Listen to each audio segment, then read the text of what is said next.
Hindi na mabilang ng batang si Dada kung ilang beses na ba siyang napadaan sa baryo ng San Juanico. Mula kasi nang malaman niya na may nawawalang proteksyon ng albularyo doon, hindi na mapakali ang kalooban ni Dada. Si Dada ay 10 taong gulang pa lamang. Wala na ang kanyang mga magulang. Tanging si Lolo Asyo na lang ang kasama niya sa bahay. Lumaki si Dada na malayo ang loob sa mga kapwa niya mga bata. Mas gusto pa niyang kasama ang mga mas matatanda pa sa kanya dahil sa halip na maglalaro sa lansangan, mas gugustuhin pa ni Dada na maghanap na lamang ng proteksyon ng mga bagay na may tuturing na anting-anting. Para kasi sa batang si Dada, mas makabuluhan ang ganitong klase ng gawain. Namamanghanga sa kanya ang ilan sa mga kalugar nila. Siya lang kasi ang bata na parang matanda na kung magsalita at mag-isip. May nakapagbiro pa na si Dada raw ay isang matanda na nabuhay sa katawan ng bata. Ano ba yan? Saan ba nahulog yung proteksyon ng albularyo na yun? Patingin-tingin pa ang bata sa gilid ng daan sa bungad ng baryo San Juanico. Pero ilang beses na niyang ginawa yon. Wala pa rin siyang natatagpuan. Napalingon ang bata sa likuran nang marinig ang boses ng isang lalaki na hindi pa naman katandaan. Sa palagay ng bata ay nasa edad 40 pa lamang yon. Hinahanap mo yung nawawalang proteksyon, ano? Hinahanap ko nga. Hinahanap mo rin ba? Medyo may kaangasan ng pagsasalita ni Dada, kaya hindi siya nagmumukhang bata. Noong nakaraan ko pa hinahanap, kaso hindi ko naman makita eh. Sandali nga, ikaw ba ang albularyong may-ari ng nawawalang proteksyon? Ang galing mo. Anak ka siguro ng mga magulang mo. Hindi ka ba anak ng magulang mo? Ako kasi oo. Masyado namang seryoso ang batang ito. Parang binibiro lang eh. Pasensya na ho kayo. Wala po akong oras sa pagbibiruan eh. Hahanapin ko yung nawawalan ninyong proteksyon. Kapag nahanap ko yun, hindi ko na yun ibabalik pa. Natigilan ng albularyo at napangiti na lamang. Hindi pa rin ito makapaniwala na bata lang ang kanyang kausap. Matanong ko lang, bakit ka ba interesado sa proteksyon na naiwala ko? Naniniwala ako na ang mga proteksyon, kapag pinagsama-sama, wala nang masamang elemento magwawagi laban sa kabutihan. At yun ang paniniwala mo? Kakasabi ko lang, bakit ka pa nagtatanong? Alam mo, ayos ka rin ano? Bata na medyo bastos at may angas, pero matanda na kung mag-isip. O sige, ganito na lang. Kapag nahanap mo ang proteksyon, sa'yo na lang. Kapag ako nakahanap, ibibigay ko pa rin sa'yo pero makiusap ka muna sa akin. Hindi ba parang isang malaking kalokohan na winalamang sarili mong gamit tapos hanapin mo tapos ibibigay mo lang sa batang katulad ko na magmamakaawa sa'yo? Nawala ang ngiti ng albularyo. Tila ba nasampal siya ng realidad ng batang si Dada. Sa buong buhay niya, hindi pa siya nakakatagpo ng taong sasalungat sa kung ano ang katauhan niya. Kung wala na kayong sasabihin, naalis na ako, Manong. Abaloko. Naglakad na palis ang batang si Dada. Napapakamot na lamang ang albularyong si Mang Danyos. Malapit lang naman ang baryo San Juanico sa baryo ng Gorospe, na siyang tirahan ni Dada. Ilang minutong lakaran lang yon. Kaya naman nakabalik siya kagad sa kanilang bahay noong hapon na yon. Pag-uwi niya sa kanila, naabutan niya si Toto na naggagatong ng kahoy sa kanilang lutuan. Si Toto ang pinsan ni Dada. Kuya na niya itong may tuturing, pero kahit na 10 taon ng agwat ay parang magkasing edad lang sila kung mag-isip. Oh, nakauwi ka na pala. Ako na muna ang nagluluto rito. Medyo pagod si Lolo Tasyo eh. Maghapon kasi silang nag-anis sa sakahan. Walang pahinga. Umupo ang bata sa gilid ng kanyang kuya Toto. Kumusta naman pala yung pangongolekta mo ng proteksyon? Marami na akong nakukolekta eh, pero yung hinahanap ko sa baryo San Juanico wala pa rin. Oy Dada, Sigurado kang ayos pa yung ginagawa mo? Ako naman nag-aalala lang ha. Alam mo naman ang usap-usapan ngayon. Mga aswang na nagpapanggap na tao at nakikihalubilo sa kung sino-sino para makapambiktima. Alam mo naman pala Kaya mag-ingat ka ha. Hanggat maaari, huwag kang uuwi ng sobrang gabi. Narinig ko sa grupo ng mga albularyo rito sa baryo natin. Marami daw ang mga aswang pero may hina lang sila. Pero kapag marami, mas mahirap. Oo, punterian nila yung mga bata. Kaya ikaw, mag-iingat ka ha. Marami akong proteksyon Hindi nila ako magagalaw. Huwag kang pakasiguro. Oo, marami kang alam sa mga proteksyon. Pero wala ka pang gaanong alam kung ano mga kayang gawin ng mga aswang. Huminga ng malalim si Dada. Sa murang edad, naintindihan na niyang hindi lahat ay kaya niyang gawin. Kaya alam niya na hindi rin dapat minamaliit ang mga aswang. Wala pa namang katibayan na totoong may aswang sa kanila. Pero hindi inaalis ni Dada ang mga posibilidad.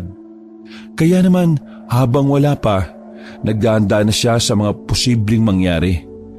Dahil ayaw niyang masaktan o mapahamak ang kanyang lolo Asyo. Pagkatapos magluto ng sinigang na baboy, 6:00 pa lang ng gabi ay nauna nang kumain si Dada at Toto. Hindi na muna nila ginising ang matandang si Asyo. Naparami ang kain ni Dada. Masarap kasi talaga magluto si Toto. Sa lahat ng pinsan niya, yun lang talaga ang may malasakit sa kanilang maglolo.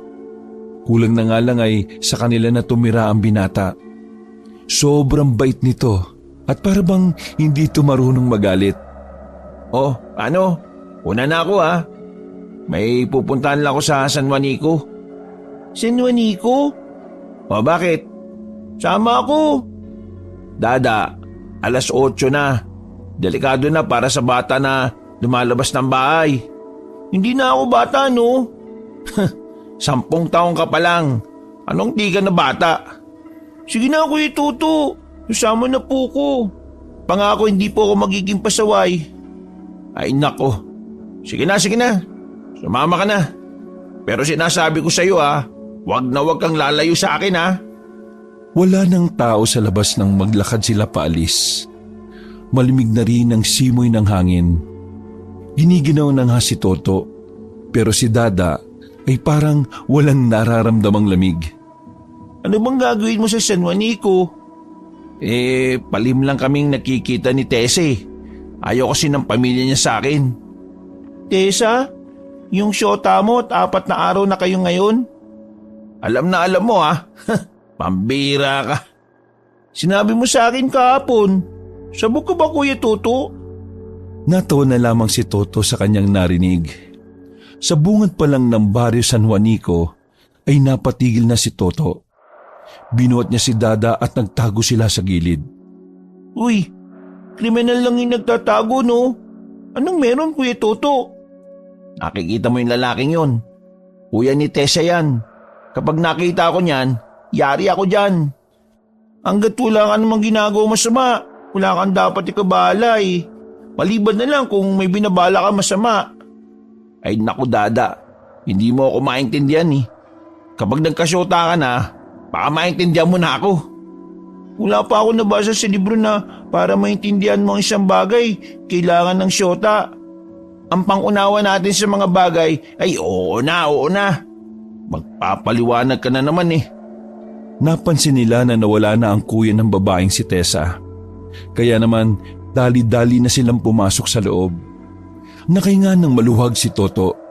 Samantalang tahimik lang naman si Dada na pasimpleng hinahanap ang proteksyon ng albularyo. Nasa kalagitnaan na sila ng baryo nang tumigil sila sa tapat ng isang bahay. Pumwesto ang magpinsan sa likuran ng taniman ng mga ampalaya. Nakapagtago sila ng bahagya dahil malago-lago na ang mga dahon doon. Wala bang aswang na makakakita sa atin dito? Sa baryo natin meron, dito wala. Bakit ayaw mo puntahan doon sa bahay nila kaysa sumilip ka rito? Ang tunay na lalaki, haharap sa magulang ng babae, no? Baka tagin ako ng mga yun Kung alam mo lang kung anong klaseng magulang meron sila. Hindi ako interesadong malaman. Ay naku, ewan ko sa'yo. Para ka talagang matanda magsalita. Kumuha na lamang ng maliit na bato si Toto at binato ang bintana ng bahay. Pero sa halip na ang babaeng si Tessa ang sumilip, ang tatay nito ang dumungaw doon. Gagi, nalinti ka na. Tara, alis na tayo. Binitbit na ni Toto ang bata paalis sa tapat ng bahay nila Tessa. Hingal na hingal si Toto nang ibaba na niya si Dada. Habang nagpapahinga sila sa gilid, isang matandang babae ang napadaan sa harapan nila. Nung una ay kay Toto nakatingin ang taong yon. Pero nang idako ng matanda ang kanyang tingin kay Dada, biglang nanlaki ang mga mata nito. Parang natataranta at hindi alam ang gagawin. Nagmamadali ang matandang makaalis. Hinabol naman yun ni Dada. Hanggang sa makarating na sila sa medyo wala ng kabahayan. Liwanag na lang ng buwan ang nagsisilbing ilaw sa parting yon. Huminto ang matanda nang maramdamang nakasunod ang bata. Masama ang tingin nitong hinarap si Dada. Bakit mo ako sinusundan? Bakit ka tumatakbo? Ano karapatan mo magtanong? Ang ikinikilos mong kainala ang siyang nagbukas ng karapatan ko para sundan ka at alamin ang dahilan. Dahilan kung bakit ka natataranta. Nagulat ang matanda sa matalinghagang mga salita na binitiwan ng isang bata. Sa puntong yon ay alam na ng matanda na hindi lang basta bata si Dada. Takot ka ba sa akin dahil meron sa katawan ko ang hindi tinatanggap ng katawan mo? Eto ba? Kinuha ni Dada ang isang medalyon na nakaipit sa kanyang bewang.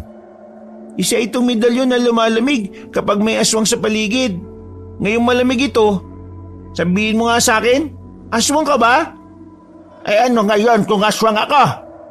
Seryoso lang ang mukha ni Dada habang ang matandang yon ay parang galit na galit. Wala akong pakialam. Tinanong ko lang no.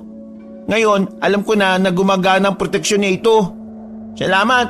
Alis na ako. Hey! Ano? Naglakad na si Dada na parang wala lang nangyari. Hindi na niya tinangkap ang puksain ng aswang na yon. Dahil una sa lahat, wala naman siyang kakayahan na pumatay ng aswang. Ang mahalaga sa kanya, nalaman niyang totoo ngang may aswang sa kanilang probinsya. Uy, saan ka ba nagpunta? Di ba sabi ko sa iyo, wag na wag kang lalayo sa akin? Ano ka ba naman, Dada? Tao. Taong matigas ang ulo. Ako mayayari kay Lolo Asyo nito kapag may nangyaring masama sa iyo eh. Yung matanda kanina, aswang. Ano? Aswang? Sigurado ka ba dyan? Takot siya sa medalyon na ito eh oh. Kaya oo, sigurado ako. Eh anong ginawa mo? Wala. Wala? Eh ba't wala? Kung ikaw bata na 10 taon gulang, may laban ka kaya sa matandang aswang? Akala ko ba hindi ka na bata? Akala mo lang yun. Napailing na lamang si Toto nang mauna ng maglakad ang batang si Dada. Sumasakit ang kanyang ulo kay Dada. Nakabalik na sila sa baryo ng Gorospe. Tahimik lamang ang batang si Dada habang nakatambay sila sa bakuran. Iniisip ng bata na dahil may aswang talaga, hindi malabong malagay rin sa panganib ang buhay ng kanyang lolo. Lalo pat madalas yung umaalis ng bahay, na kung minsan pa nga ay sa bukid na nagpapalipas ng gabi.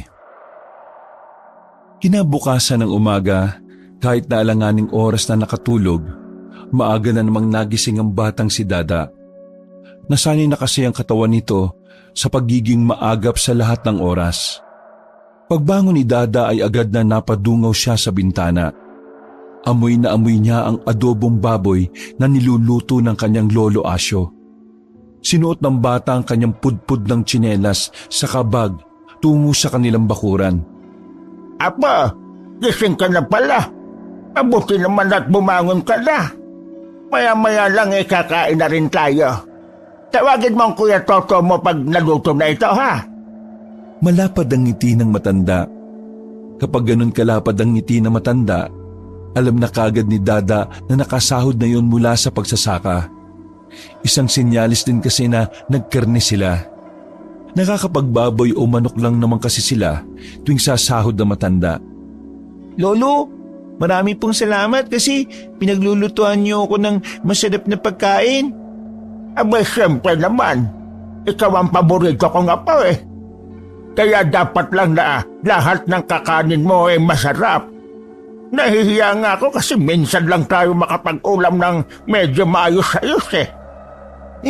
Huwag po kayong mayalo. Lahat ng ginagawa niyo ay lubos kong pinagpapasalamat sa Diyos, maliit man o malaki. Alam mo, apo, swerte ko sa iyo.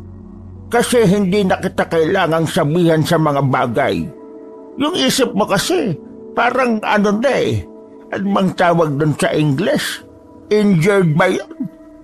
Lolo, matured po. Ay, oo, yun nga. Di ka bata kung mag-isip. Alam mo na kagad ang realidad ng buhay. Pero apo, subukan mo rin minsang maging bata. Kasi, bata ka pa naman eh. Dapat ang iniisip mo lang eh kung papaano ka sasaya. Simula nang iwan ako nila mama at papa nung sanggol ako, pakiramdam ko hindi na ako bata eh. Pakiramdam ko po, meron akong misyon sa mundo. At yan ay maging kolektor ng mga proteksyon. Nako, ang dami mo nang nakolekta mula sa iba't ibang albularyo at pangkaraniwang tao. Lolo, malakas po ang kutob ko na hindi lang yun eh. Sumeryoso ang mukha ng matanda. Tumabi ito sa pagkakaupo sa batang si Dada. Apo, masaya ako sa ginagawa mong pangongolekta. Pero sana ay iwasan mo mga mas hihigit pa dyan. Tulad po ng alin? Gaya na lang ng pagnanais na kalabanin ng mga aswang.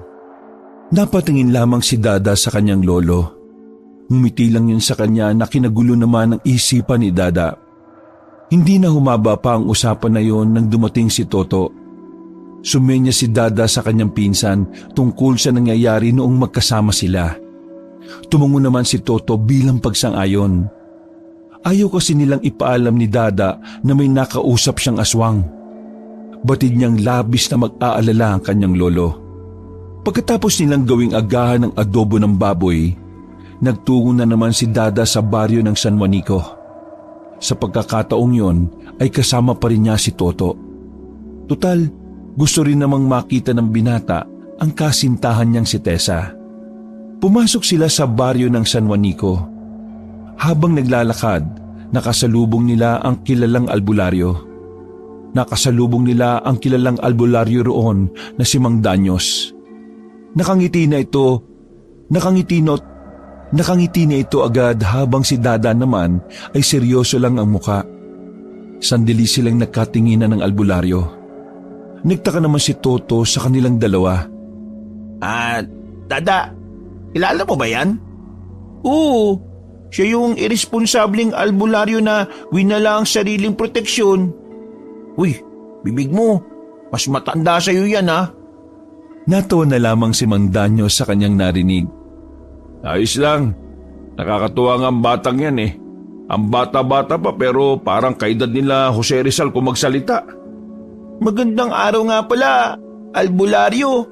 May kailangan ka ba? Depende, hulaan mo. Hindi ako manghula eh, at hindi totoo ang mga hula. Pasensya na po kayo ha. Medyo maangas po kasi talagang magsalita yan eh. Ayos lang. Mas maganda ngang parang matanda ang kausap ko eh. Bata, sa katunayan, meron akong gustong sabihin sa iyo eh. Pero kung gusto mong malaman, sumunod ka sa bahay ko. Sabihin mo kung tungkol saan, saka ako susunod. Uy, yung batang to, kumalang ka nga. Tungkol sa isang proteksyon na tsak ako na magugustuhan mo. Tila ba nagningning ang mata ng batang si Dada? Narinig niya pa lang ang salitang proteksyon, nakuha na kagad nito ang kanyang atensyon. Ano? Ayaw mo pa rin? Paano ko makakasiguro kung totoo yung sinasabi mo? Ilala ko sa baryong ito. Yun na lang ang isipin mo. Tumango na lamang ang bata.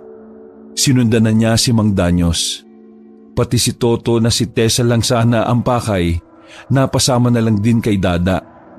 Hindi rin naman kasi nito pwedeng iwan ng bata, lalo pat may mga kumakalat na kwento na ang mga aswang ay gumagala-gala lang din sa mga baryo. Dinala sila ni Mang Danyos sa simple nitong bahay. Pinaupo sila sa bakuran at naghintay sandali. Uy, Dada, sama ka ng sama sa kung sino-sino ha. Di mo nga yan kilala eh. Pero kilala siya sa badyong ito eh. Ang sinasabi ko, ikaw ba? Ikaw? Kailangan ko malaman kung ano pa yung isang proteksyon na sinasabi niya eh.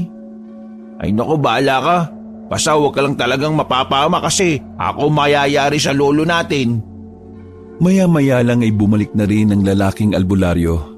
May dala na itong 3 tasa ng kape. Dadamputin sana ni Toto ang isang tasa pero pinigilan ito ni Dada. Natawa na lang din ang albularyo. Alam kasi nito ang iniisip ni Dada. Huwag ka mag-alala bata. Hindi ko naman kayo yayang gawin eh. Hindi naman ako aswang. Aswang? May nakita akong aswang dito sa baryo nyo kagabi. Matanda. Pero alam mo, nagtataka tuloy ako kung kilala ka talaga rito. Bakit hindi mo yata alam na may mga aswang nang nakakapasok dito? Dahan-dahang naglaho ang kasiglahan sa ngiti ni Mang Danyos. Tila ba napahiya siya sa sinabi ni Dada. Sandali itong lumagok ng kape at napabuntong hininga na lamang. Totoo po ang sinasabi ni Dada. Kahit bata lang yan, naniniwala ako dyan. Hindi yan marunong magsinungaling eh. Pero kapag tinanong mo yan kung tulina, sasabihin niya oo, kahit na hindi. Alam ko na may mga aswang, pero hindi ko alam kung sino-sino sila. Kaya ko silang puksain, pero mahirap. Dinampot ng bata ang tasa ng kape, sabay nilagok. Maligamgam lang naman yon kaya naubos niya kaagad. Napailing na lamang si Toto dahil ginawang tubig lang yon ni Dada. Kalimutan mo na muna natin yung aswang. Nasaan yung sinasabi mong proteksyon? Handa akong gawin ng lahat, ibigay mo lang sa akin yun. Wala sa akin eh. Pero alam ko kung nasaan. Nagdikwatro pa ang albularyo. Nasaan?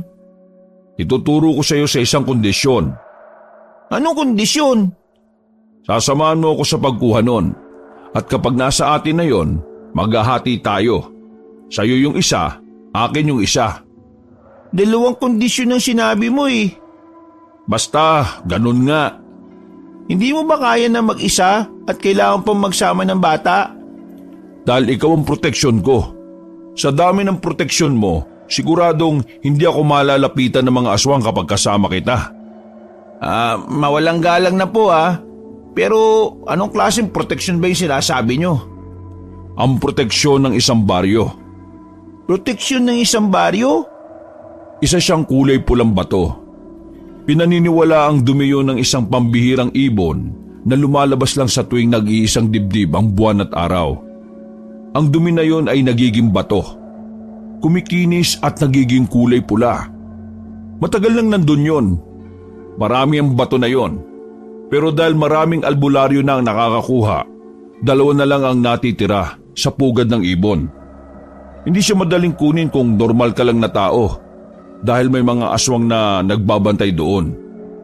Kung proteksyon ng isang baryo ang bato, ibig sabihin sa isang baryo wala nang makakalapit o kaya makakapasok sa loob. Tama ka, bata. Kung ganun, bakit aswang ang nagbabantay sa mga bato? Diba dapat hindi sila makakalapit? Gagana lang ang proteksyon na yon sa oras na ibabad na yon sa mainit na tubig na may suka at bawang. Sandaling napaisip si Dada. Sa hindi mapaliwanag na dahilan, naniniwala siya na totoo ang proteksyon na sinasabi ng albularyo. Kaya naman, naisipan niyang magandang pagkakataon na yon na mas maprotektahan niya ang kanyang lolo Asyo. Kaya kahit na alam nitong delikado, ay agad na rin itong pumayag sa sinabi ng albularyong si Danyos. Wala nang nagawa si Toto nang umalis na sila ng bakuran ni Mang Danyos. Habang naglalakad, ay pinapagalitan ng binata ang kanyang batang pinsan. Ikaw bata ka, alam mo ba pinapasok mo? May mga aswang kayong pwedeng makalaban. Tapos ikaw, pumayag ka kagad? Hindi mo ba alam na kapag napahamak ka mahihirapan si Lolo Asyo? Mas mahihirapan siya kapag siya yung napahamak dahil sa aswang. Kuya Toto, malakas ang kutob ko na unti-unting sasakop ang mga aswang. Kumukuha lang sila ng tamang pagkakataon eh. Ay nako, Diyos ko, bahala kang ang bata ka. Kung makaasta ka, alam mo, laki-laking tao eh. Isang sipa lang sa'yo ng aswang, wala ka na. Tapos, nagtiwala ka pa sa albularyo ng San Juanico. Mukha ngang hindi gagawa ng matino yun eh. Magtiwala ka lang sa akin, Kuya Toto. Sa inis ay nauna nang naglakad si Toto. Hindi na niya kaya pang kontrahin si Dada. Dahil kahit anong sabihin nito, kayang-kaya nitong bigyan ni Dada ng magandang katwiran. Mag-isang naglakad si Dada pauwi. Nadaanan niya ang ibang bata na kasing edad lang din niya. Masaya ang mga yon na naglalaro. Pero kahit na ganon, wala man lang naramdaman na lungkot si Dada. Sa halip ay naiirita pa siya sa mga batang walang alam kundi maglaro lang. Lalagpasan na sana niya ang mga bata nang asarin siya ng mga yon. Paulit-ulit na sinisigaw ng mga bata ang mga salitang Dada matanda. Huminto si Dada at seryosong tumingin sa kanila. Tumigil ang tawanan ng mga bata nang makita ang blankong reaksyon ni Dada. Mga batang walang alam sa nangyayari. Kayo ang unang mapapahamak dahil sa aswang. Pagkasabing yun ni Dada ay nag-iyakan ng mga bata. Takot na takot ang mga yon nang dahil sa aswang na binanggit niya. May ngiti sa labi ni Dada nang magpatuloy siya sa paglalakad. May kakaibang saya talaga sa kanyang kalooban kapag napapaiyak niya ang kapwa niya bata. Nang umuwi na siya sa bahay, inabutan niya si Lolo Asyo na nagwawali sa kanilang bakuran. Tahimik lang yon. Hindi alam ng bata kung may problema o may nangyari. Kaya naman nagtanong siya sa matanda para matigil na ang kanyang pag-iisip. Lolo, may dinadamdam po ba kayo? Problemang iniisip? Tumigil ang matandang si Asyo sabay upo sa lamesa. Apo, yan na ba talaga ang gusto mo? Sa tanong pa lang na yon ay alam na niya kagad na nagsumbong na si Toto. Palagay ko, ito po yung mission ko eh. Kaya ganito ko kumilos at mag-isip. Palagay ko po, doon ako nakatadana eh. Ano bang sinasabi mo? Ang sinasabi ko ay yung shirt mo. Butas kasi yan eh. Lulusot ang toy-toy mo dyan eh. Buti sana kung nakabrief ka. Natameme si Dada. Sa kabilang banda ay nagpapasalamat pa rin siya sa kanyang kuya Toto. Kahit nagalit ito sa kanya, ay hindi pa rin siya nilaglag. Malungkot ako kasi gusto kitang bilhan ng bagong shirt. Pero ayaw mo naman. Ayos lang naman po sa akin na mamugan ng tuy-tuy ko, Lo. Magtabi na lang po kayo ng pera para sa mga gamot po ninyo. Nako, talaga itong apo ko. Niyakap na matanda si Dada ng mahigpit. Ramdam na ramdam ng bata ang kapayatan na ng kanyang lolo. Yun ang dahilan kung bakit kahit bata pa lang, gusto niyang protektahan ng matanda. Para kay Dada, isang gintong may tuturing si Lolo Asyo na higit pang mas mahalaga sa lahat ng bagay. Malamig, mahamog at tahimik ang paligid ng mga gabing yon. Nasa loob na ng bahay si Mang Asyo habang si Dada naman ay nasa kanilang bakuran pa. Nagsisiga siya ng kahoy para kahit papaano mainitan ang kanyang lolo sa loob ng bahay. Habang abala siya sa ginagawang panggatong, narinig ni Dada na merong tao sa gilid ng mga halaman. Nung una ay hindi niya muna ito pinansin. Nagkunwari siyang walang alam at nagpatuloy lang sa ginagawa. Pero maya-maya, bigla na lamang may napahiyaw na matandang babae. Mula sa kadiliman ay binunyag na matanda ang kanyang sarili. Kamot yun ng kamot sa iba't ibang parte ng katawan. Namukaan yun ni Dada. Yun ang matanda na hinabol niya nung una. Tinigil ni Dada ang ginagawa at lumapit sa matanda. Hindi ko inakala na tinatablan pala ng hantik ang mga aswang na katulad mo. Kasalanan mo ito eh. Kaya ngayon, kakainin kita. Matanda na rin ang lolo ko, pero hindi naman ganyang kalakas ang loob niya kapag alam niyang delikado siya. Ha? Anong sinasabi mo? Humanda ka sa akin. Nasa aktong papasok na sa bakuran ng matandang babae, pero napabalik agad ito sa labas nang makaramdam ng kakaibang panginginig ng katawan. Anong nangyayari? Hindi ka makakalapit sa amin, no? Puno ng proteksyon ng bahay namin eh. Manang, hindi po basta bata ang kaharap ninyo. Isa po akong kolektor ng mga proteksyon. Tila ba kinagulat yon ng matanda? Hoy! Aswang! Langya ka! Pinahabol mo pa ako! Napalingon sa kanan si Dada at nakita niya roon si Mang Danyos na may hawak na itak. Pabilis namang tumakbo ang aswang para bang hindi matanda. Hinabol ng albularyo ang aswang. Sumunod na rin doon si Dada. Sa kasamaang palad, hindi na naabutan ni Mang Danyos ang aswang. Dismayado ang albularyo nang abutan nito ni Dada. Pambirang buhay talaga ito. Nakatakas pa. Ikaw naman, nasa harapan mo na, hindi mo pa hinuli. Kung alam ko lang sanang huliin siya, pati ikaw sana sinabay ko ni. Aba, matabil talagang dila ng batang to Teka, handa ka na ba bukas ng gabi? Handa na po ko. Siguraduhin mo lang na 2 bato na makukuha natin kasi kailangan din yun ng baryo namin eh. Oo naman. Wala ka bang tiwala sa kilalang albularyo ng San Juanico? Wala. Naglakad na lamang pabalik ang batang lalaki. Napapailing na lang ang albularyo sa kanya. Kinabukasan ng umaga, usap-usapan na ang matandang aswang sa kanilang baryo. Hindi lang pala kina Dada tumambay ang matandang yon. Kung saan-saan pa palang parte ng baryo Gorospe yon ang gulo. Wala namang nasaktan sa mga tao. Pero sapat na yon para maalarma ang mga taga Baryo Gorospe. Ayan ang sinasabi ko sa inyo, Toto at Dada. May aswang na talaga sa baryo natin. Dinig niyo yung kwentuhan sa labas. Aswang daw ang matandang nagpagala-gala kagabi. Muntikan pa nga raw mapatay ng mga lasinggero sa kabilang strito eh. Nakaw, hindi na talaga ligtas ang Gorospe. Lolo, ano naman bang ginagawa ng pamunuan natin dito? Ayun, nagsasagawa na sila ng investigasyon. Habang wala pang nahuhuling aswang, hindi rin muna nagpapapasok sa baryo ng hindi nila kilala. Para yun makaiwas tayo sa pagpasok ng mga aswang. Maraming aswang, Lo. Marami sila. Kaya dapat handa din ng mga tao.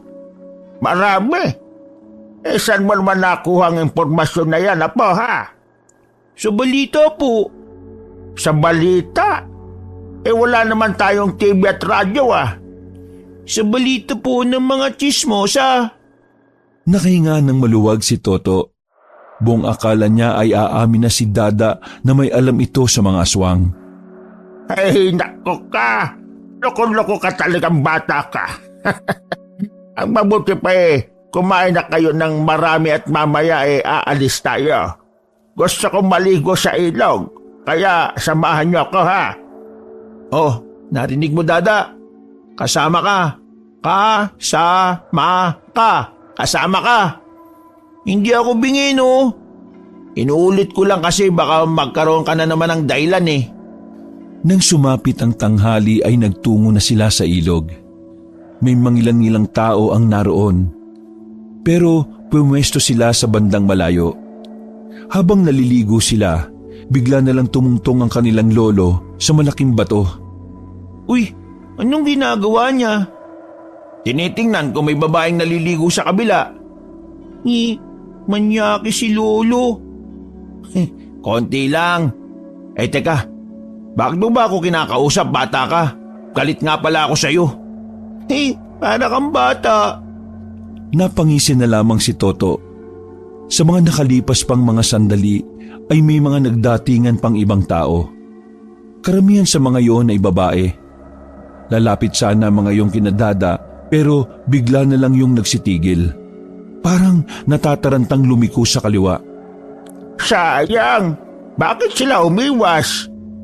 Kuya Toto, aswang yung mga yun. Paano ko naman nakasiguro? Pinahawak ni Dada ang medalyon na nakatali sa kanyang bewang. Nagtaka ang lalaki na mapagtantong mas malamig pa ang medalyon kaysa sa tubig. Uy, bakit ang lamig? Kasi nga may aswang. Ayun lahat yan. Kaya sila umiwas kasi natakot sila. Ay, ano bang pinag-uusapan nyo? At bakit kayo nagbubulungan, ha? Ay, wala lo. Si Dada po kasi tigas tuy-tuy dun sa mga sexy. Ay, nako apo. Pagpatuloy ka muna, no? Supot ka pa! Habang nakalublob sila sa tubig ay pasimpleng inobserbahan ng bata ang mga nasa kabilang dako. Napapansin din ni Dada na tumitingin-tingin din sa kanila ang mga yon. Iba na ang kutob ni Dada. Nababahala na ang bata dahil napupuna nilang dumarami na ang aswang sa baryo nila. Ang nakakabahala pa roon, parang wala man lang pangamba ang mga aswang. Normal lang silang nakikihalubilo sa mga tao.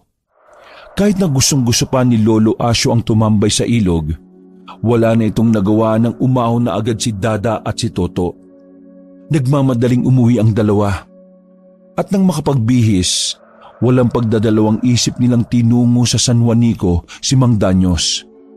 Oh, bakit ang aga mo namang bata ka? Sabi ko gabi pa tayo. Ang daming aswang. Ha? Ay, Mamang Albularyo, kagagaling lang kasi namin sa ilog eh. Merong dumating na maliligo rin. Tapos, bigla silang nataranta pagkakita nila kay Dada. Sabi po kasi nitong si Dada aswang daw ang mga yun. Kailangan na natin silang patayin. Baka manakit sila eh. Hindi, wag muna. Ha? Bakit hindi? Kapag inalarma natin sila, baka mahirapan tayo mamayang gabi. Ang mga aswang na yan ay marunong ding gumanti.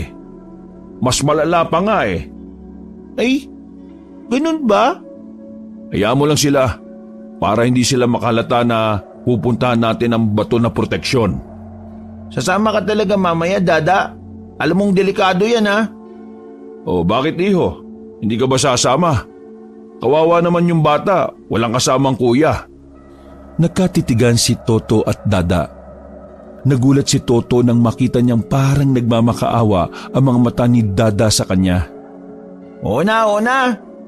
Kainis naman Ayos. Umuwi na lamang muna si Dada at Toto sa kanila nung oras na yon. Nagpalipas lang sila ng oras. Pagsapit ng 6:00 ng gabi, sabik na si Dada sa kanilang lakad. Lolo Asyo, punta lang sana kaming maisan. Manghuhuling gagamba. Gagamba? Anong gagamba? Para saan? May kakilala kasi ako sa Maynila, Lo. Bumibili sila ng mga gagampang pangsabong. Mahal daw bilhin kaya gagawin ko ng sideline. At isasama mo pa itong batang ito? Di ba po, Lon, sabi nyo, dapat minsan maranasan ko rin ang maging bata. Lolo, ito na po yun. Oo nga no. Napapailing na lamang ang matanda at naglakad na rin paalis ang magpinsang Dada at Toto. Mabilis ang kanilang lakad sa pagkabahalang baka may makasalubong silang aswang. Kahit kasi may proteksyon si Dada, hindi pa rin maiwasan ni Toto ang matakot. Kung siya ay nababahala, si Dada naman ay kalmado lang. Teka. Bakit? Tumigil na naman ang dalawa na makarating na sila sa bungad ng San Juanico. Si Tessa, tsaka yung kuya niya. Kuya Toto, may sasabihin ako sa iyo pero sana wag kang iiyak ha. Ha? Ano ba yun? Hawakan mo itong medalyon ko. O ano? Uy, bakit ang lamig? Alam mo kung bakit? Aswang kasi yung siyota mo at kuya niya. Ha? Tara na. Nang umalis na ang babaeng si Tessa at ang kuya niya, ay nagmamadali na silang pumasok sa baryo. Litong-lito ang utak ni Toto sa sinabi ng kanyang pinsan. Hindi niya alam kung dapat ba siyang ma-broken-hearted o tanggapin na lamang ang katotohanan. Nasa bakuran na si Mang Danyos nang dumating na sila. Nakahandaan na rin ang mga kagamitan nito. Handa na ba kayo? Bilisan na natin para madali tayong makarating. Madaling makarating? Ngumiti ng nakakaloko ang lalaki. Hindi alam ni Dada at Toto na ang kanilang dadaanan bago makarating sa kanilang pupuntahan ay bundok pa. Nang nasa kagubatan na sila ay puro angal ang ginawa ni Toto. Paraan lamang niya yon para hindi mahalata ni Dada at Mang Danyos na natatakot na siya sa kanilang tinatahak. Malayo pa ba tayo? Ang sakit na ng pako kakatapak eh. Kailangan pa nating lagpasan ang bundok na ito. Mga 2 oras pa. Tapos pagbaba natin, sasakay tayo ng dimotor na bangka. Ano? Seryoso ka ba? Uy, Tuto, kung pagod ka na, pwede ka namang maunang umuwi eh. Pakisabi na lang kay Lolo, bukas pa ako. Isa ka pa. Oo, sandali. Tumahimik ka. Bakit? May aswang? Lumamig yung medalyon? Upo, dali. Wala ba tayong gagawin? Iwas tayo sa gulo. Kailangan natin makarating ng walang nakakaabala sa atin. Huminga ng malalim ang albularyo. Tahimik lang din naman si Dada at Toto. Nakiramdam sila sa kanilang paligid. Maya-maya lang ay mayroon ng mga dumaan. Sigurado sila na aswang yon dahil sa mga bitbit nito mga tao na walang malay. Anong gagawin nila sa mga dala nila? Kakainin? Oo, pwedeng gawin nilang handa yan para sa isang okasyon. Masyado kasi maraming mga dala nila. Sa puntong iyon, hindi maintindihan ni Dada ang bigla na lang na pagkabuhay ng kaba. Lumulunok siya ng laway. Parang sa kanya lang din naramdaman na isa rin pala siyang bata. Isang batang marunong ding matakot. Nang makaligpas na ang mga aswang, ay saka lamang sila nakahinga na maayos. Kung makikita lang nila ang mukha ni Toto, ay makikita nilang namumutla na yon. Pinigilan kasi ng binata ang paghinga. Mukhang kailangan natin sa kabila dumaan. Huwag dito. Sa kabila? Galing na tayo doon ah. Kesa naman dito. Nakita mong dyan din sila duman, di ba? Gusto mo maging sisig nila? Hindi na nakapagsalita pa si Toto. Sumunod na lang silang dalawa ni Dada sa albularyo. Nagawang makaiwas ng tatlo sa panganib na sana ay dadanasin nila sa mga aswang. Si Dada, sa halip na makaramdam ng sobrang takot, habang tumatagal ay parang mas lalo pa siyang nasasabik. Kapag kasi nakuha na niya ang pulang bato, yun na ang pinakamagandang proteksyon na makukolekta niya. Pababa na tayo ha. Mag-ingat kayo sa daan. Baka may maapakan kayong tuyong dahon at madulas kayo pababa. Tandaan nyo, kapag nahulog kayo dyan, ang bagsak nyo sa langit. Dinungaw pa ni Dada at Toto ang bangin na nasa gilid nila. Malakas pa ang hangin ng mga sandaling yon, kaya medyo kabado rin sila. Mamamatay ba talaga tayo dito kapag nahulog tayo? Kuya Toto, malalaman mo lang yan kapag sinubukan mo. Tama ang bata. Makalipas ang halos 2 oras, bumaba na sila sa paanan ng bundok. Kaunting lakad lang, nakarating sila sa isang dalampasigan. Napakamot na lamang sa ulo si Toto. Seryoso ka pala sa sinasabi mo kanina? Seryoso lahat ng sinasabi ko, no? Halika kayo, sumunod kayo at manghihiram tayo ng bangka. Naglakad sila ng kaunti at narating naman nila ang bukod tanging bahay na naroon. May kahabaan ng kubo at mula sa labas, maririnig ang mga tao na nasa loob. Maya-maya lang, isang matandang babae ang nagbukas ng pinto at kinausap si Mang Danyos. Hindi na naririnig nila Dada ang usapan ng dalawa dahil halos magbulungan lang ang mga yon. Nasa halos 5 minuto yata ang usapan bago yun natapos. Ayos, pinayagan tayong mahiram yung bangkang dimotor. Sino sila? Yung matandang nakausap ko ay kaibigan ko noon pa. Yung mga nasa loob naman, mga anak niya. Huwag ka mag-alala, Dada. Hindi sila masasamang tao. Wala naman akong sinasabi. Akala ko lang syota mo yung matanda. Natawa na lamang ng malakas si Mang Danyos. Mga ilang sandali lang din ay nakasakay na rin sila sa bangka. Nakikita niyo yung islang yon. Doon tayo pupunta. Nasa kagubatan niya ang 20 bato na natitira. Tumango-tango lang ang batang si Dada, pero sa kaloob-looban niya ay walang paglagyan ang kanyang pagkasabik. Nasa 20 minutos ang paglalayag nila sa laot. Paglapag ng kanilang paa sa lupa, dito na nagsimulang mabalot ng kilabot ang tatlo. Kararating pa lang kasi nila, nakarinig na kagad sila ng taong sumisigaw na nagmumula sa kagubatan. Hindi malabong yung sumisigaw nagbalak din kunin yung pulang bato. Kaya tayo, mag-iingat. Hanggat maaari, huwag tayo magpapahuli. Kailangan matanaw natin ang pugad na kinalalagyan ng 20 bato. Teka, di ba sabi mo si Dada ang proteksyon mo? Bakit kailangan pa natin mag-ingat? Kasi may mga aswang na hindi tinatablan ng pangontra ni Dada. Ibig sabihin, bilang lang ang mga aswang na apektado sa proteksyon niya. Dala ko ang karamihan sa mga proteksyon ko kaya huwag kayong mag-alala. O sige, maganda na kayo. Papasok na tayo sa kagubatan ha. Nilabas ni Mang Danyos ang kanyang itak. Si Toto naman ay kinuha na rin ang kutsilyo na mapurol. Habang si Dada naman ay tirador lang na binabalahan ng holen. Marahan at maingat ang bawat paghakbang nila. Hawak-hawak lang din ng isang kamay ni Dada ang kanyang medalyon. Habang palayo sila ng palayo sa dalampasigan, palamig ng palamig ang medalyon.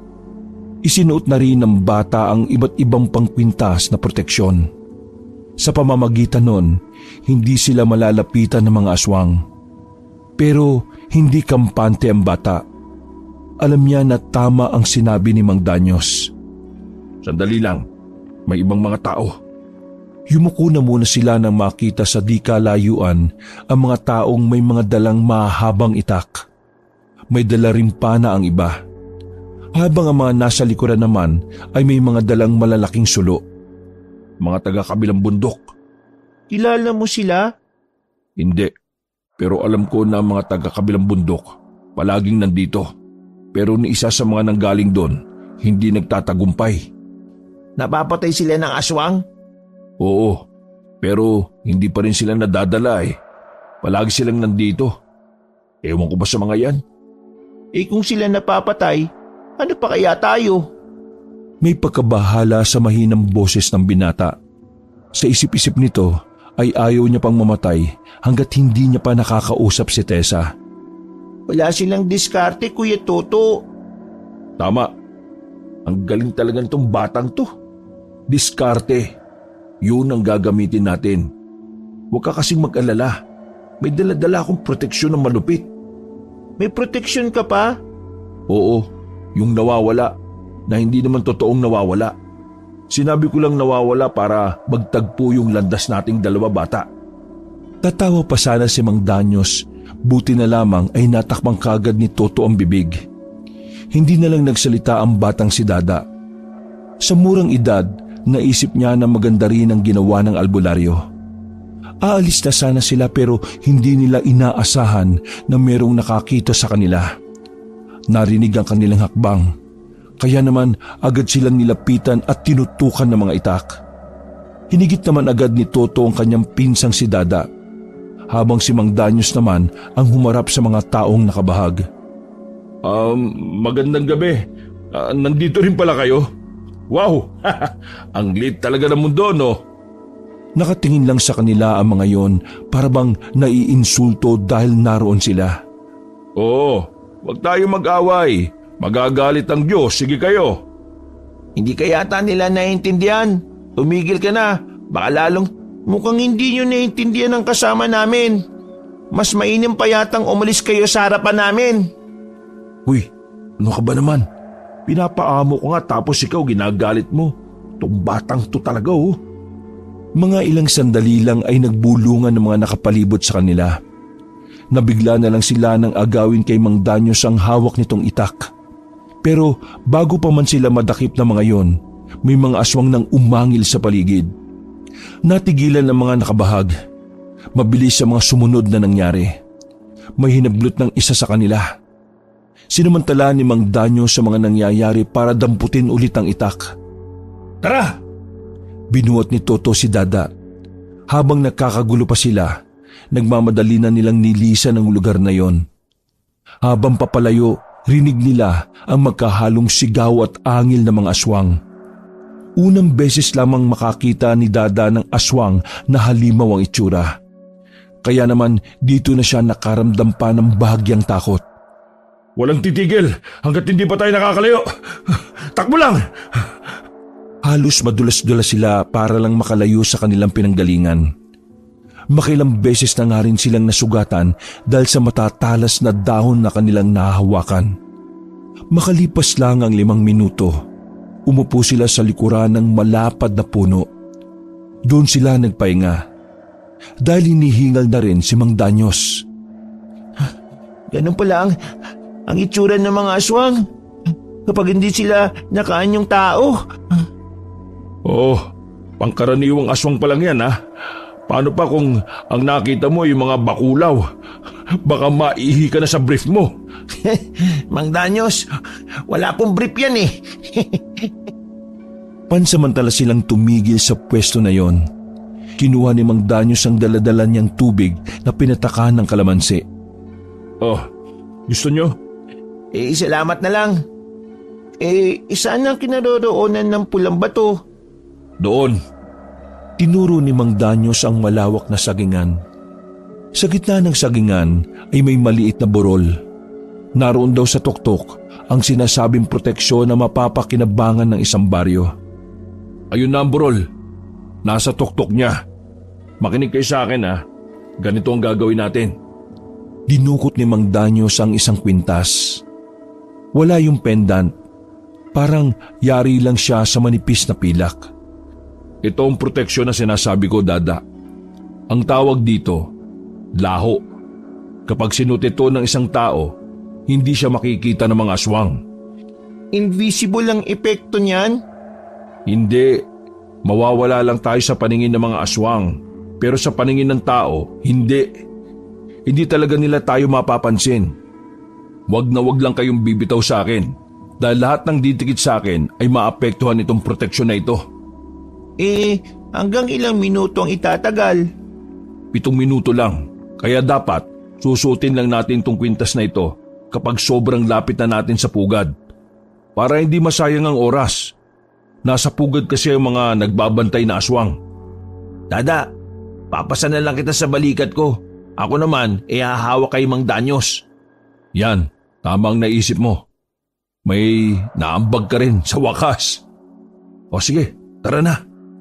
Pinasa na ni Toto ang batang si Dada.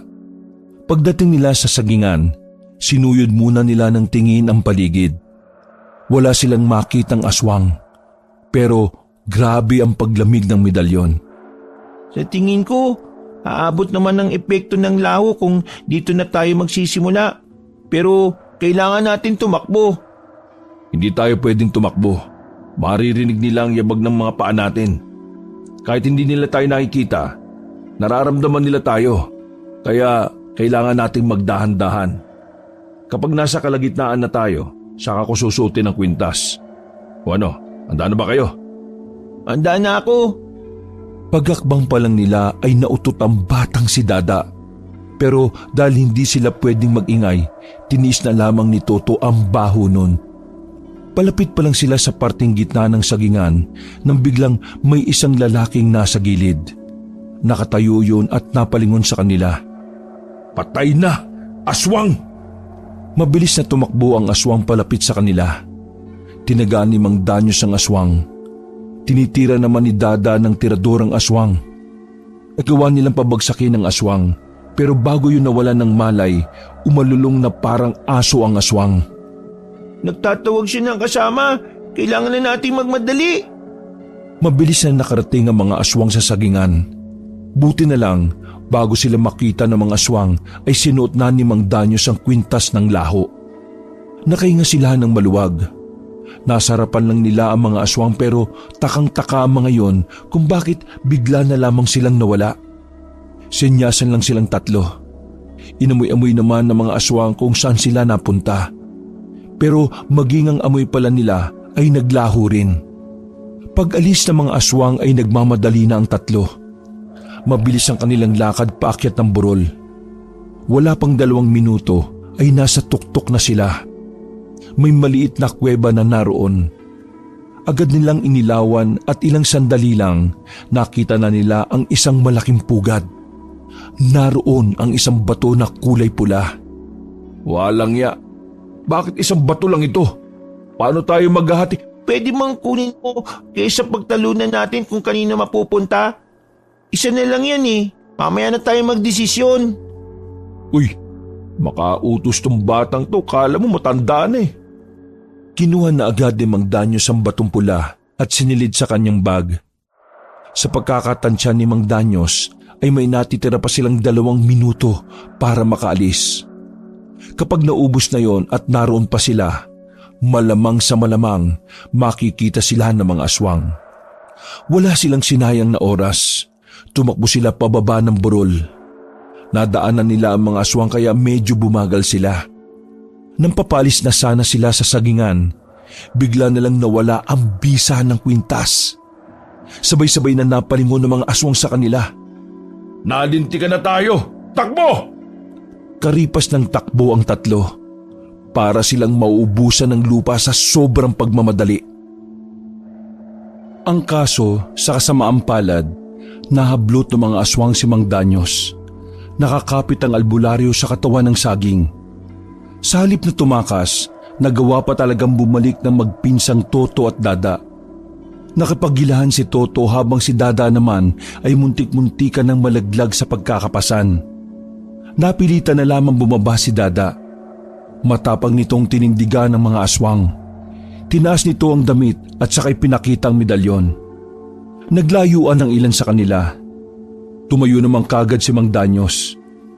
Tinutukan niya ang mga yun ng itak. Habang si Dada naman ay nanatili pa ring nakatayo sa harap ng mga aswang. Hindi pa yun naalis sa kinatatayuan kung hindi hinila ni Toto. Hindi sumunod ang mga aswang sa kanila. Para bang nagkaroon ng trauma ang mga aswang na yon nang makita ang medalyon.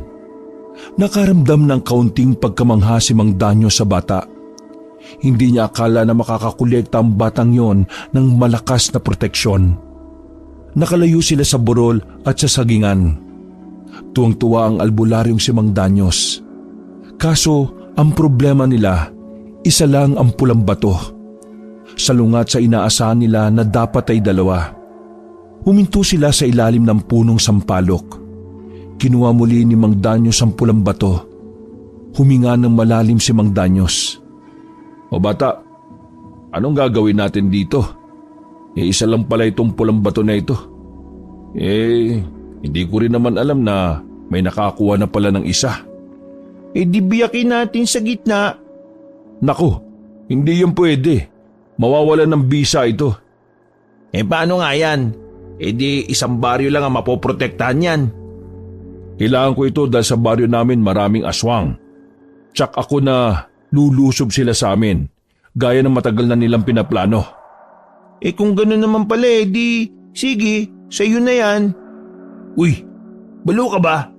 Alos mamatay-matay tayo tapos isusuko mo lang ng ganyan yung pinaghirapan natin. Ayos lang yun, Kuya Toto. Hahanap na lang ako ng ibang proteksyon para kay Lolo. Para sa lolo mo? Opo, para sa lolo ko. Yun ang dahilan kung bakit ako nangongolekta ng mga proteksyon Dating manunugos si Lolo Asyo. Sa pagtanda niya, alam ko na isa siya sa gagantihan ng mga aswang. Kapakanan ng lolo namin ang dahilan kung bakit 7 taon pa lang yan, nangongolekta na yan ng iba't ibang proteksyon. Mahal na mahal niya ang lolo namin Kaya niya ginagawa ang lahat ng ito para sa lolo namin. Tila ba nahabag ang kalooban ni Mang Danyos? Nakaramdam siya ng paghanga sa bata. Dahil sa murang edad, marunong na itong magpahalaga sa buhay ng mahal nito. Sige. Iyon na nga lang to. Nilagay ng albularyo ang pulang bato sa palad ng bata. Pero sabi mo, baryo nyo ang lulusobin ng mga aswang, di ba? Marami kaming albularyo. Kahit papano kakayanin na naming lumaban. Ikaw, hindi lahat ng proteksyon mo kaya kayong iligtas, lalo na kapag marami na sila. Pero yung pulang bato, makakatulong yan. Basta sundin mo ang proseso. Magtusok ka lang ng malaking kawayan na lagpas hanggang bubong ng bahay. Tapos, ilagay mo sa tuktok yung pulang bato. Sa oras na matanaw yan ng mga aswang, matatakot na mga yan na pumasok sa baryo ninyo. Hindi kita pinipilit ha. Hindi rin ako nagmamakaawa. Usang desisyon mo yan. Pero sige, tatanggapin ko. Nakikita ko sa mga kilos mo kung gaano mo kamahal ang lolo mo. Kaya, ikaw ang mas karapat dapat dito. Hindi mo po ba mahal yung mga taga-baryo nyo? Mahal ko sila. Kaya nga kahit wala kaming proteksyon, kasama ng mga kapwa ko albularyo lalabang kami sakaling pumasyal na yung mga aswang sa baryo San Juanico. Maraming salamat ha. Kahit mukha kang nagsisinungaling palagi, may mabuti ka rin palang puso. Aba, lokong bata to Bawiin ko kaya yan. Natawa na lamang ang albularyo. Madaling araw na nang makarating sila sa baryo ng San Juanico. Masayang nagpaalam si Mang Danyo sa kanila at pumasok na rin ng baryo. Si Toto at Dada naman nagmamadali na rin makabalik sa baryo Gorospe para simulan ang gagawin para sa pulang bato. Kaso, nang makarating sila sa kanilang bahay, gising ang kanilang lolo. Nababahala ang muka at tingin ng tingin sa labas ng bakuran. Nako, bata ka. Bakit ka ba umuwi? Sana nanatili ka na lang kung saan man kayo nagpunta. Po? Bakit po lolo? Ano po ba nangyayari sa inyo? At bakit ka may dalang mga damit? Lalayas ka ba lo? Si Dada, hinahanap ng mga tao rito sa atin. Ako po? Bakit po? Malas ka raw. Kampon ka raw ng kaniliman. Yung mga batang kalaro mo daw nilagnat ng kausapin mo. Lahat sila'y nakakasundo na para hulihin ka at igapos. Tapos bala kanilang sunugin ang buhay. Tinuturing kanilang salot na po. Sira ulo pala yung mga yan Hindi ba nila alam ang sakripisyong ginawa ni Dada para lang makuha yung pinakamagandang proteksyon para sa baryong ito?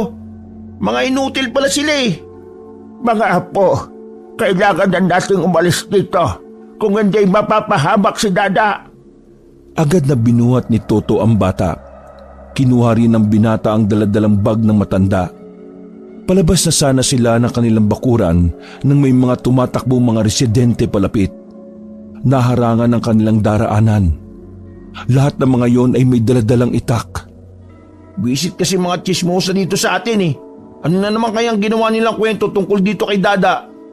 Ayan na nga ba sinasabi ko Baka sa mukha ni Dada ang pangamba nang makitang galit na galit ang mga residente. Ayan, yan ang malas sa baryo. Yan ang dahilan kung bakit nilalapitan tayo ng mga aswang. Pati nga mga bata, tinakot niya Hindi yan tunay na bata. Matanda at masamang elemento yan na sumabi sa katawan ng bata. Sunugin yan! Sunugin! Pinausog ni Toto ang matanda at si Dada. Si Toto ang humarap sa mga tao. Kahit na alam niyang hindi naman makikinig ang mga yon. Anong ginagawa niyo? Hindi niyo ba alam na si Dada ang nagligtas sa atin? Lulusob ang mga aswang sa mga baryo para manakop. Pero nandito si Dada. Dala niya ang pinakamalakas na proteksyon para sa lahat. Tapos ganitong gagawin niyo? Ituturing niyo siyang salot? Lahat ng galaiti ang mga residente. Hindi nila tinatanggap ang mga sinasabi ni Toto. Sa halip, sinasalungat nila ang mga yon. Ikaw, Aling Norma, puro ka chismis. Lagi mong pinag-iinitan si Dada. Palibhasa, mas matanda pang isip ni Dada kaysa sa edad mo. Ikaw naman, Aling Gemma. Ikaw akala mo di ko alam na ikaw ang nagkakalat ng anak na salot si Dada. Hoy, anak mo yung anak ng salot. Nagnanakaw pa ng tinapay sa bakery. At ikaw, Erna, ang pangit mo na nga, chismosa ka pa. Inisa-isa ni Toto ang mga chismosang nasa harapan niya. Pero kahit na anong sabihin niya ay wala nang pakialam ang mga yon. May mga kalalakihan na lumapit. Biglang sinipa at sinapak si Toto. Pero pinilit nitong lumaban. Nakipagsuntukan ito sa mga lalaki. Kaso sadyang hindi kaya ng isa ang 5. Kaya sa huli ay wala rin itong nagawa. Kasalanan sa inyo Anong wala? Yang apo mong matanda na nagkatawang bata ang may kasalanan kung bakit minamalas ang lahat. Kung hindi niyo ko hayaang gawin ang misyon ko, lahat tayo dito mamamatay. Sa halip na pakinggan, nagalit lang ang mga tao. Nasa aktong hahabultin na nila ang bata nang dumating naman si Mang Danyos at ang ilang pang miyembro ng mga samahang albularyo. Magsitigil kayo! Ano bang kalokohan ang ginagawa nyo? Mga mangmang! Hindi nyo ba alam na ang batang yan ang magliligtas sa inyong lahat? Pero dahil sa ginawa nyo, pinatunayan nyo lang na hindi kayo dapat maligtas. Lulusob ang mga aswang, baka bukas, pero baka rin ngayon. Kaya kung gusto nyong mabuhay, hayaan nyo ang batang yan na gawin ang nararapat. Matigas ang ulo ng mga taga-Gorospe. Walang naniniwala. Kaya naman napilitan na si Mang Danyos na isama na lamang si Dada sa baryo ng San Juanico. Huwag niyo sanang pagsisiyan ang ginawa niyo sa amin. Tandaan niyo, kayo ang gumawa ng sarili niyong kapalaran. Inakay na ng ibang albularyo si Toto. Hirap yung makalakad. Bago ito umalis ay nag-iwan pa ito ng kataga. Ang papangit nyo! Nakalis naman sila ng maayos. Hindi na rin humabol sa kanila ang mga tao. Nakahinga naman ng maluwag ang batang si Dada. Pagdating nila sa baryo ng San Juanico ay dumiretso sila sa bahay nila Mang Danyos. Pinag-usapan nila kung ano ang gagawin sa pulang bato. Sa tingin ko, dito na lang natin gamitin ang pulang bato. Sigurado ka ba dyan? Una sa lahat, ikaw naman talaga nakakuha nito Pangalawa, mas karapat dapat protektahan ng mga tao dito kaysa sa mga taga-Gorospe. Kung ganon, dapat na nating simulan ng proseso. Tumangulang ang bata. Namamanga sa kanya ang ibang albularyo na kung paano siya magsalita at mag-isip.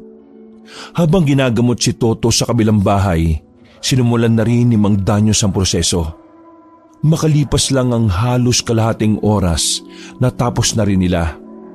Nilagay nila sa dulo ng kawayan ng pulang bato. Tinusok naman nila ang kawayan sa lupa na lagpas sa bubungan ng bahay. Naghintay lang sila ng halos 1 oras. Dakong 4:00 na ng madaling araw. May nakapagsabi sa kanila na may mga aswang na sa palibot ng baryo. Pero hindi makapasok ang mga yon dahil sa batong pula. Masaya sila dahil sa wakas, hindi na nangyari ang pinangangambahan nila. Ang kaso nga lang, dahil hindi na kayang pumasok ng mga aswang sa San Juanico, ang baryo ng Gorospe ang napagbuntungan nila. Narinig ni Dada ang usapan ng mga albularyo tungkol doon. Kahit papaano, nag-alala pa rin ang batang si Dada. Ligtas naman na kasi ang kanyang lolo. Kung tutuusin, wala na siyang pakialam dapat sa mga taong nanghamak sa kanya. Pero sa halip, nakaramdam siya ng awa sa mga yon. Nilapitan ni Dada si Mang Danyos na kasama ang mga albularyo. Napatigil ang mga yon sa pag-uusap. Mang Danyos, gusto ko sanang humingi ng malaking pabor Nagkatinginan ng mga albularyo. Oh, ano ba yung bata? Kaya niyo po bang harapin ng mga aswang? Kayang-kaya namin. Marami din kami. Pero kailangan lang namin ng proteksyon. Dahil maraming bata at buntis ngayon dito. Bakit ba? Pakiusap. Iligtas niyo po sila, yung mga taga-Gorospe. Iligtas niyo yung mga residente doon. Ha? Sigurado ka ba? Tingnan mo yung ginawa nila sa pinsan mo. Hayaan mo siya. Basta sana iligtas niyo sila. Nakikiusap ako sa inyo. Lolo Asyo, iba rin talaga itong apo ninyo Napakabuting bata. Dahil dyan, sige, ililigtas namin sila. Mga kasama! Agad na kumilos sa mga albularyo. Tinawag na rin nila Mang Gorospe ang iba pang kalalakihan sa baryo San Juanico para tumulong. Umatake nga ang mga aswang sa baryo ng Gorospe. Pero nang dahil sa tulong ng mga albularyo, nagawa nilang talunin ng mga aswang. Masaya ang batang si Dada. Sa murang edad niya ay naintindihan din niya na dapat maging mabuti pa rin sa mga taong ayaw sa kanya. Nakamit ang kapayapaan. Nawala ang mga aswang at sa baryo San Juanico na rin tumira ang iba pang residente ng Gorospe. Masaya rin naman si Toto. Hindi pala totoo na aswang ang pamilya ni Tessa. Niloko lang siya ng batang si Dada para makapag-focus sa kanilang misyon. Nang matapos ang kaguluhan, nagpatuloy pa rin sa pangungulekta ng proteksyon ang batang si Dada. At gagawin niya ang lahat para din protektahan ang kanyang nag-iisang lolo, si Asyo. Wakas,